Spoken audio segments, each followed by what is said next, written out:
When Malik walked into that fancy restaurant, he thought he was meeting someone from a dating app. But the woman sitting at that table, the one in the wheelchair, wasn't his date.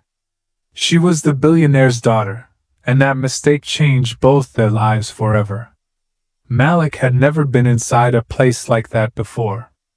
A five-star restaurant, chandeliers sparkling, people dressed like movie stars, soft jazz playing in the background.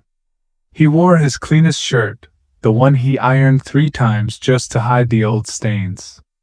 He wasn't rich, but he had something better, honesty and hope. He checked his phone again. Table 7, corner near the window. So he walked over, nervous but smiling. At table 7 sat a beautiful white woman with long blonde hair, her wheelchair shining under the golden lights. She looked up, surprised, then curious. "Hi, are you Anna?" Malik asked softly. The woman blinked, hesitated, then said, "No. I think you're at the wrong table." He froze. "Oh, I'm so sorry. I must have." But she smiled gently. "It's fine. You can sit, if you'd like."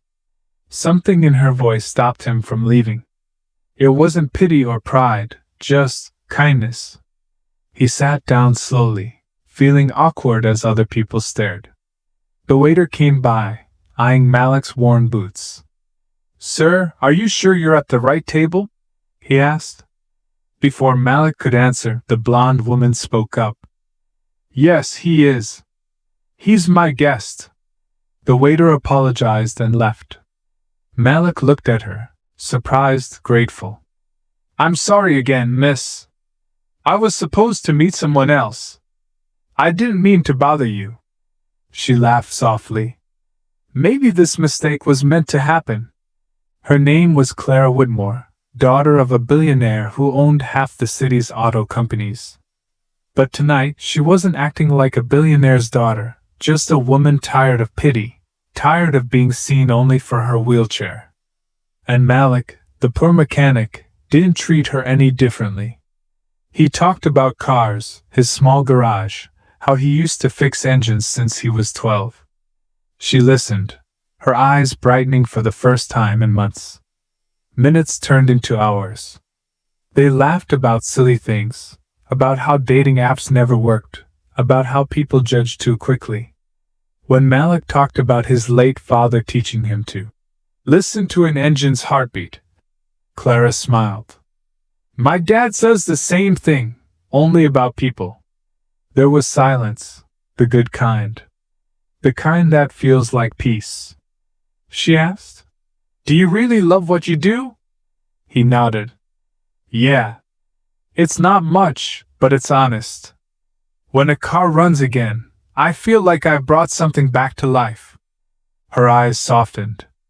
"Maybe that's what you do for people too." A loud voice broke the moment. "Clara!" A man's deep voice filled the room. It was her father, Richard Whitmore, powerful, cold, the CEO of Whitmore Motors. He walked toward them with 2 security men. "What's going on here?" he demanded. Clara looked up calmly. "Dad, this is Malik.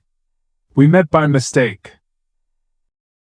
Her father's eyes narrowed at Malik's clothes, his hands, the oil stains that no soap could hide.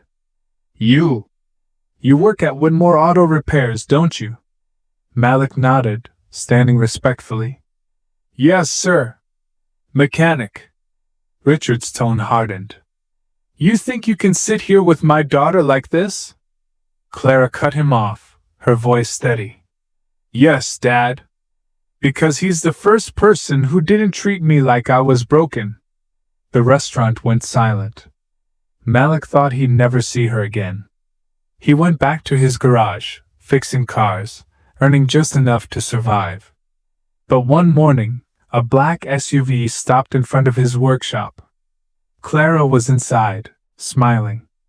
"I told you I'd come," she said softly. She'd convinced her father to give Malik a contract to repair old vintage cars for their company. "I wanted you to do what you love, and stay near people who see you." He was stunned. I don't know what to say, Malik whispered. She smiled. Then don't say anything. Just promise me you'll never stop believing accidents can be miracles. A year later, the same restaurant. Malik, now in a neat suit, wheels Clara to the same table, the one where they first met. But this time, no mistake. No wrong table. This time, it was their table. The waiter smiles knowingly. Malik looks at her and says, You still think it was a mistake? She shakes her head, smiling. No, it was destiny, disguised as a blind date. Camera fades on their laughter. Two souls who met by chance, changed by kindness. Sometimes, life doesn't make mistakes. It simply uses the wrong table to seat the right hearts together.